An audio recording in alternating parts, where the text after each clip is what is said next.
They do not recognize Israel's right to exist, but they shouldn't.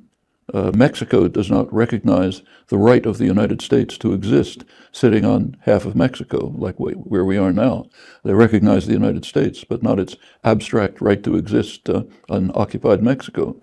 Palestinians should not, no need for them to recognize a right to exist which does not exist in international law. Hamas once had in its charter a call for the destruction of Israel. You have noted that it was a charter put together by a small group of people under siege and is essentially meaningless. Can you explain? It's a little bit like the Palestinian Charter back in the late 60s.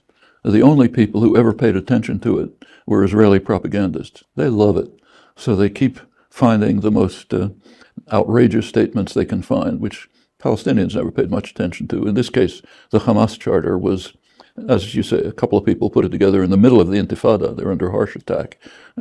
More or less meaningless. Hamas has over and over again said, look, we don't adhere to the charter. Fact is, Hamas has been much more forthcoming than Israel in calling for a diplomatic political settlement.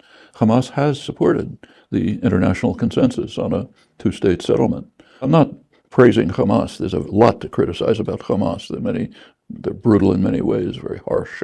All sorts of criticisms are legitimate. But the fact of the matter is that as compared with Israel, they're much less involved, vastly less involved in terror and violence, and they have been much closer to accepting the international consensus on political settlement than Israel ever has.